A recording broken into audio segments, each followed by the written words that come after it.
Chemical hair டைக்கு bye சொல்லிட்டு natural hair டைக்கு ஹை சொல்லுங்க. அமோனியா சல்ஃபேட் பிபிடி இல்லாமல் தயாரிக்கப்பட்ட ஜிகே நேச்சுரல்ஸோட நேச்சுரல் பிளாக் ஹேர் டை. எங்கள் தலைவர் இன்றைக்கு இருக்கிற கூட்டணி எவ்வாறு அமைந்திருக்கிறது, எதிர்கால கூட்டணி எப்படி அமையப் போகிறது என்பதையும் அழகாக பேசுவதற்காக இன்றைக்கு வேலூரை தலைமையிடமாக கொண்டு வீர உரையை ஆற்ற நிகழ்த்துகிற நேரத்தில் உங்களிடத்திலே நான் பேசிக்கொண்டிருக்கிறேன். ஆக தமிழ்நாட்டு அரசியல் தளத்தில் ஒரு புதிய பரிணாமத்தை பெற்றிருக்கிற தமிழக வெற்றிக் கழகம் தனக்கென ஒரு தனி பாணியை உருவாக்கி வைத்திருக்கிறது.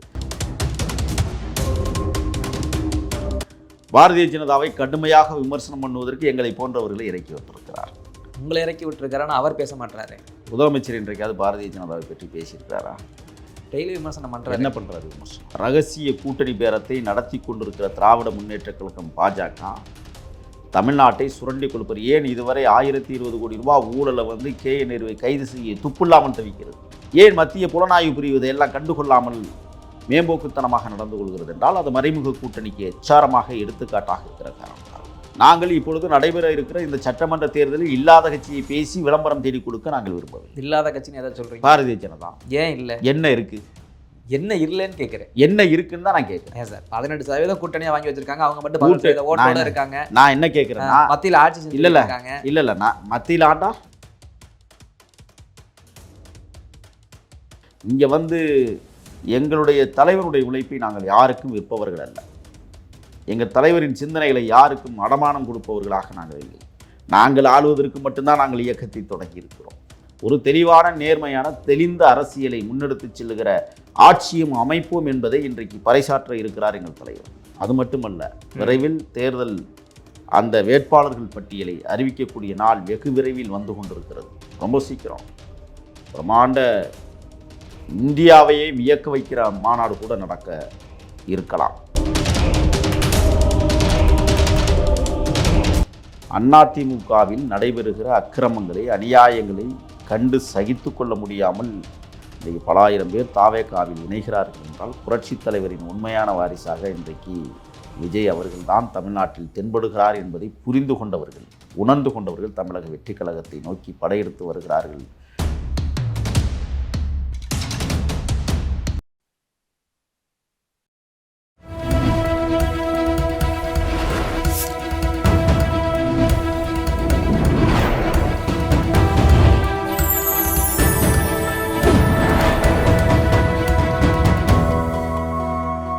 சேனல் 5 தமிழ் நேயர்களுக்கு வணக்கம்.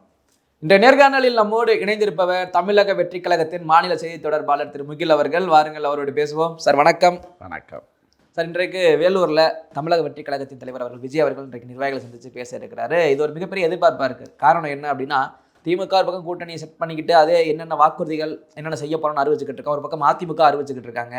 இப்போ இதில் விஜய் மட்டும் என்ன செய்ய போகிறார், இவர் என்ன அறிவிக்கை கொடுக்க போகிறார் இந்த முறை, இன்றைக்கு வேலூரில் கொடுப்பாரா வாக்குறுதிகள் எதுவும் அப்படின்னு மக்கள் பெரும்பான்மையான எதிர்பார்ப்போட இதை பார்த்துக்கிட்டு இருக்காங்க. எதுவும் பேச வாய்ப்பு இருக்கா? வேலூர் சிப்பாய் கழகம் நடந்த புண்ணிய தேசம்.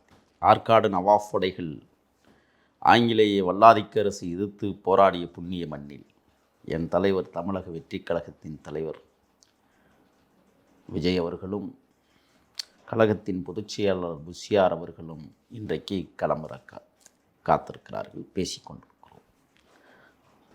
வாகனங்கள் சீறி பாய்ந்து கொண்டிருக்கிற நேரத்தில் மக்கள் வெள்ளம் வேலூரை ஆக்கிரமித்து கொண்டிருக்கிற இந்த சூழலில் நாம் உரையாடுகிறோம். தேர்தல் அறிக்கை விரைவில் வர இருக்கிறது.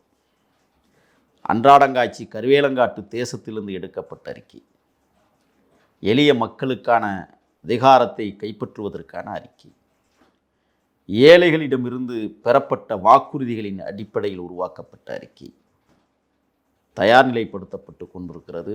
இன்றைக்கு வேலூரில் மிக பிரமாண்டமாக 4990 பேர், பிரம்மாண்டமான செட்டு, உள்ளரங்கம், 1,00,000 தண்ணீர் பாட்டில்கள், 7 மருத்துவ குழுக்கள், 13 ஆம்புலன்ஸுகள் என்று சட்ட ரீதியாக எதை செய்ய வேண்டுமோ அதை செய்கிற ஒரு மாபெரும் மக்கள் திரட்சி இயக்கமாக இன்றைக்கு தமிழக வெற்றி கழகம் மட்டும்தான் தமிழ்நாட்டில் பரிணமித்து ஒவ்வொரு பொதுக்கூட்டங்களையும் சரி, ஒவ்வொரு நிகழ்வுகளையும் இன்றைக்கு உருவாக்கி கொண்டிருக்கிறார்கள். தலைவர் எதை அறிவிப்பார் என்பதை தமிழ்நாடு மட்டுமல்ல உலக தமிழர்கள் அனைவரும் எதிர்பார்த்து கொண்டிருந்த நேரம். அண்மையிலே எருதுகளின் மாநாடை பார்த்தோம். ஆனால் நாங்கள் நடத்துவது ஏழைகளின் மாநாடு. எருமைகள் மாநாடு நடத்தப்படுபவர்கள் நாங்கள் அல்ல. எருமைகள்னு யாரை சொல்றீங்க? அது நீங்கள் தான் புரிஞ்சுக்கணும். நாங்கள் அடித்தட்டு மக்களின் வாழ்வியலை புரட்டி போடுகிற அரசியல் மாநாடை நடத்துவோம். அது இன்றைக்கு வேலூரில் நடந்து கொண்டிருக்கிறது. தலைவர் எதை அறிவிப்பார், எதை பேசப் போகிறார், நிறைய பேர் பேசிக்கிட்டு இருந்தாங்கல்ல.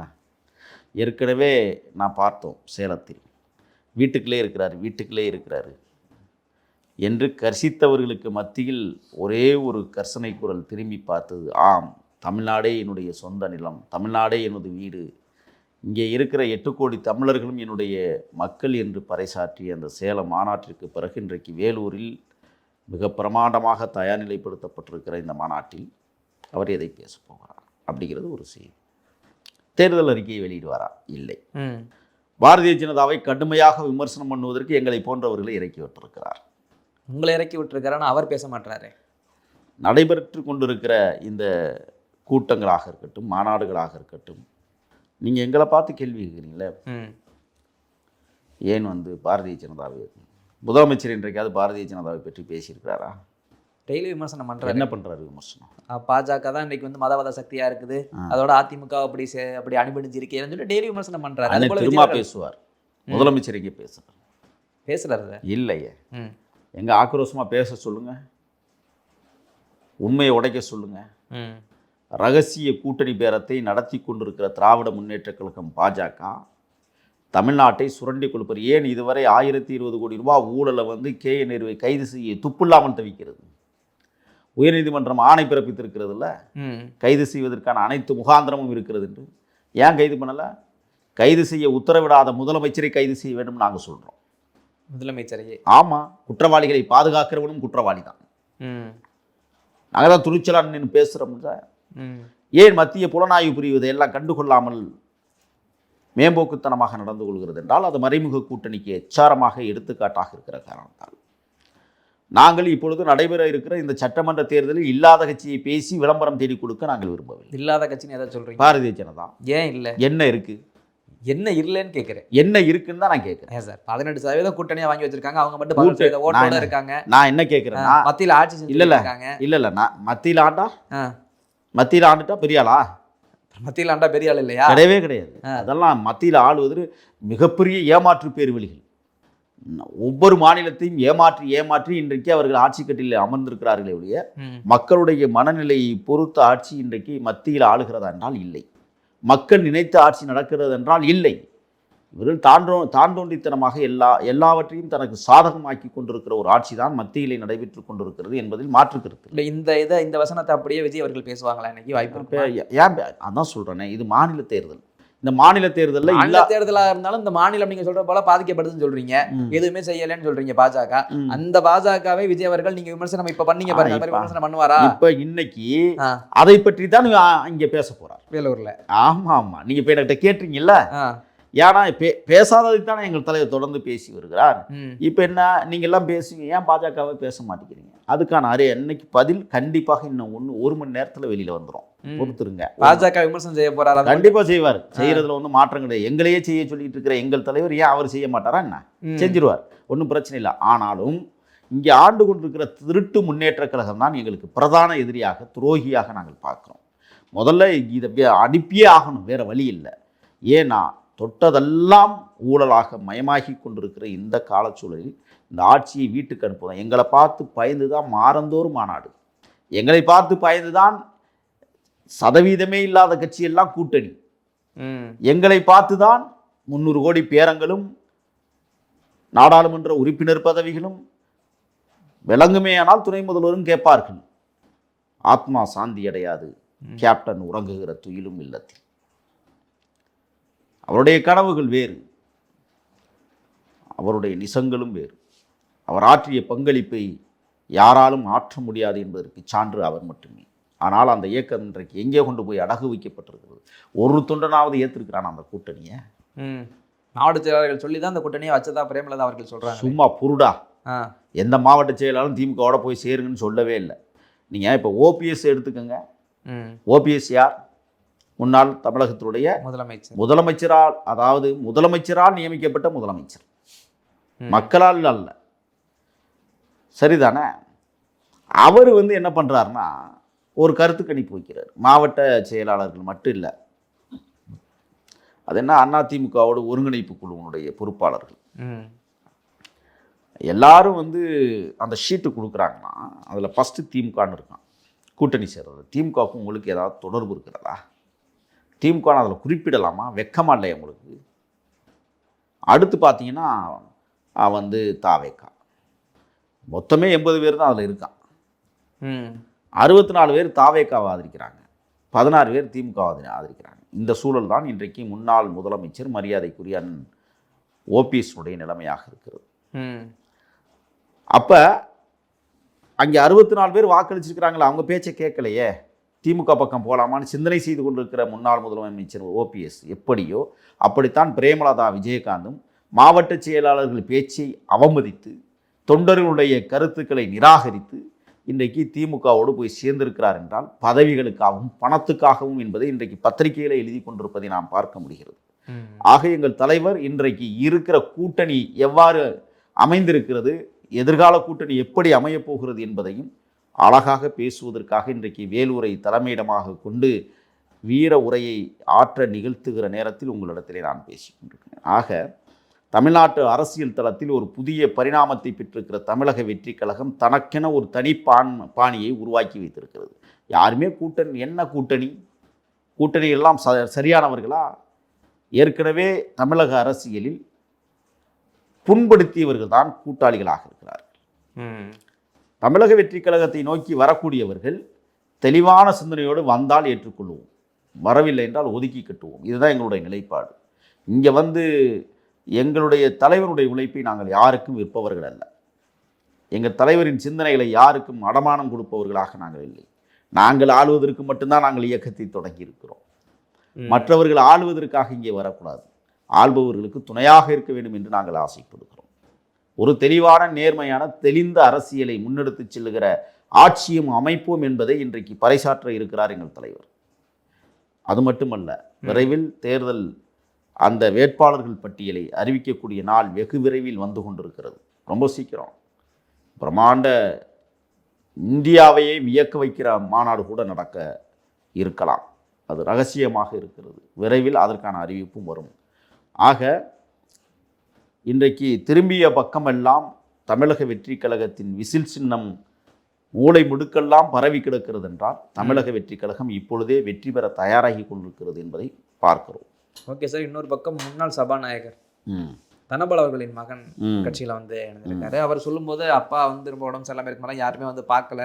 அப்போ அந்த கட்சியின் மீதுள்ள ஒரு வெறுப்பையும் அவர் சொல்கிறார். ஏன்னா முன்னாள் முதலமைச்சர் ஜெயலலிதாமையார் இருக்கும்போது எப்படி தனபால் அவர்கள் பார்க்கப்பட்டார், அவருக்கு எப்படிப்பட்ட உயர்தரமான ஒரு பதவிகள் வழங்கப்பட்டுச்சு, அப்படிப்பட்ட நபரையே இவங்க கட்சியில் கண்டுக்கலன்னா அவங்க தாவேக்க நோக்கி வர்றாங்கன்னா இந்த விருப்பம் பல பேருக்கு இருக்குதோ? நல்ல கேள்வி இது. நான் இப்போ பேருந்தில் வரும்போது பார்த்தேன், சமூக நீதி காவலரே அப்படின்னு எடப்பாடியருக்கு ஒரு சுரட்டி அடித்து ஒட்டியிருந்தாங்க. நான் பார்த்தேன். அம்மையார் ஜெயலலிதா ஆட்சியில் நடைபெற்று கொண்டிருக்கிற போதே தனபாலுடைய ஒரு இல்ல நிகழ்ச்சிக்கு கலந்து கொண்ட அமைச்சர்கள் யாரும் சாப்பிடாம போனதனுடைய விளைவு தான். அம்மையார் ஜெயலலிதா அவர்கள் அவரை கூப்பிட்டு, இங்கே வாங்க, சாப்பிடாம போனாங்களா, அவ்வளோ சாதி வெறி பிடிச்சி போயிருக்காங்களா, உணவுத்துறை அமைச்சரே நீங்கள் தான் சொல்லி உத்தரவிட்டு உணவுத்துறை அமைச்சராங்க. அதில் ஒன்றும் சாதிக்க முடியல தனபால் அவர்களால். அப்புறம் போய் சொல்கிறார் அம்மா கிட்ட. ஏன்னா அம்மையார் மீது நம்மளுக்கு சில இடங்களில் சங்கடங்களும் வருத்தங்களும் இருந்தாலும் கூட சில இடங்களில் சந்தோஷம் இருக்கிறது. திருச்சி பொது நாடாளுமன்ற தொகுதியிலேயே தலித்து எழில்மலையை நிற்க வைத்து வெற்றி பெற்று அழகு பார்த்த தலைவர் அம்மையார் ஜெயலலிதா. இங்கே தனபால் என்ன செய்கிறாங்கன்னா, உணவுத்துறை அமைச்சரானாலும் மரியாதை கொடுக்கறதில்ல எந்த அமைச்சர். அவ்வளவு சனாதனவாதிகள் இருக்கிறவன்லாம் சாதி வெறி பிடித்தவர்கள் அதிமுகவோட எல்லாருமே தான். எவனும் அங்கே சளைத்தவர்கள். திமுகவோட கொஞ்சம் குறைச்சி வேணால் சொல்லலாமே ஒழிய திமுக மாதிரி ஜாதி வெறி பிடிச்ச கட்சி அதிமுக இல்லை. அதையும் சொல்லிக்க கடமை. அப்போ அம்மையார் ஜெயலலிதா சொன்னாங்க, அப்படியா, நானே உங்களை வணங்குகிற போது எனக்கு பின்னால் இருக்கிறவர்களும் உங்களை வணங்க வேண்டும் என்பது என்னுடைய எண்ணம், திட்டம். நீங்கள் தான் சபாநாயகர் என்று அறிவித்தார். அப்போ அம்மையார் ஜெயலலிதா அரங்கத்துக்குள்ளே வருகிற போதே அல்லது ஜெயலலிதா அம்மையார் அரங்கத்துக்குள் இருக்கிற போதே சபாநாயகர் வருகிற போது எழுந்து நின்று சபாநாயகருக்கு வணக்கம் செலுத்துகிற மாண்பை உருவாக்கிய தலைவர் அம்மையார் ஜெயலலிதா. தனபால் என்பவர் யார் என்பதை உலகத்திற்கு பறைச்சிட்டு எவ்வளவு தூரம் அவர் கஷ்டப்பட்டு வந்திருக்கிறார், ஒரு நாற்காலிக்காக எவ்வளவு பிரச்சனைகளை சந்தித்திருக்கிறார் என்பதை அவரை பற்றியான படம் கூட இன்றைக்கு திரைக்காவியத்தில் வந்திருக்கிறது என்றால் அவர் சாதாரண உழைப்பாளி அல்ல என்பதை காட்டுகிறது. அவருடைய மகன் இன்றைக்கு தமிழக வெற்றி கழகத்தை நோக்கி வந்திருக்கிறார். அவர் யாருன்னு சொன்னால் அனைத்து இந்திய அண்ணா திராவிட முன்னேற்ற கழகத்தில் மாநில மாணவரணி துணை அமைப்பாளர். அவர் தமிழக வெற்றி கழகத்திற்கு வந்திருக்கிறார். முன்னாள் அமைச்சர், முன்னாள் சபாநாயகருடைய புதல்வர் வந்திருக்கிறார் என்றால் சாதிய வன்கொடுமைகள் அந்த அளவிற்கு அதிமுகவில் புரையோடி கிடப்பதை பார்க்க முடிகிறது. எப்போதுமே பலூன் ஊத ஊத வெடிச்சு தான் சிதறும். ஆக அடக்குமுறைகள் அதிகமாக வெடித்து சிதறுகிற சம்பவங்களை நாம் பார்க்க முடிகிறது. நான் கடந்த காணொலியில் உங்களிடத்திலே சொன்னேன், பொறுத்திருங்கள், 20ஆம் தேதிக்கு பிறகு நல்ல செய்திகள் வந்தே தீரும் என்று சொன்னேன். ஆனால் வட சென்னையிலே முன்னாள் சட்டமன்ற உறுப்பினர் உட்பட ஆயிரக்கணக்கான பேர்கள் தமிழக வெற்றி கழகத்தில் இணைந்தார்கள். இப்பொழுதும் சொல்லுகிறேன், வருகிற 3ஆம் தேதிக்குள் ஒரு மாபெரும் மாற்றத்தை தமிழக வெற்றி கழகம் உருவாக்க இருக்கிறது, பொறுத்திருங்கள். ஆக இன்றைக்கு வேலூர் மாநாடு என்பது இன்றைக்கி அந்த சபாநாயகர் தனபாலுடைய மகன் கலந்து கொள்ளுகிற முதல் மாநாடு. அவரும் கலந்துக்கிறார், அதில் போயிருக்கிறார். அப்படி என்றால் அதிமுகவில் நடைபெறுகிற அக்கிரமங்களை, அநியாயங்களை கண்டு சகித்து கொள்ள முடியாமல் இன்றைக்கு பல ஆயிரம் பேர் தாவேகாவில் இணைகிறார்கள் என்றால் புரட்சித் தலைவரின் உண்மையான வாரிசாக இன்றைக்கு விஜய் அவர்கள்தான் தமிழ்நாட்டில் தென்படுகிறார் என்பதை புரிந்து கொண்டவர்கள், உணர்ந்து கொண்டவர்கள் தமிழக வெற்றி கழகத்தை நோக்கி படையெடுத்து வருகிறார்கள். வாருங்கள், புரட்சித் தலைவரின் ஆட்சியை கட்டமைப்போம் என்று நாங்களும் அறைகூவல் விடுக்கிறோம். புரட்சித் தலைவரின் உண்மையான வாரிசுகள் நாங்கள்தான். ஆகையால் உண்மையான தொண்டர்கள் தமிழக வெற்றி கழகத்தை நோக்கி தினந்தோறும் படையெடுக்கிற காட்சி. எத்தனை கூட்டணி நீங்கள் 10 வச்சுக்கோங்க, நீங்கள் 13 வச்சுக்கோங்க, ஒன்றும் பிரச்சனை இல்லை. நாங்கள் மக்களுடன் கூட்டணி வைத்திருக்கிறோம், கொள்கையோடு கூட்டணி வைத்திருக்கிறோம், கொள்கை தலைவர்களோடு கூட்டணி வைத்திருக்கிறோம். ஆகையால் இந்த தேர்தல் ஒரு மாபெரும் யுத்தத்தை, நான் ஏற்கனவே சொன்னதைப் போல மகத்தான யுத்தத்தை தொடங்க இருக்கிறது. அந்த யுத்தத்தில் முதல் கள வீரர்களாக தமிழக வெற்றி கழகம் நின்று கொண்டிருக்கிறது. வெற்றி பெறுவது தமிழக வெற்றி கழகம்தான் என்பதை விரைவில் நாடு அறிவிக்க பார்க்க காத்திருக்கிறது. ஓகே சார், எங்களுடைய பல்வேறு கேள்விகளுக்கு உங்கள் நேரத்தை ஒதுக்கி பதில் தம்பிக்கிறோம். நன்றி, தொடர்ந்து பேசுவோம். நன்றி.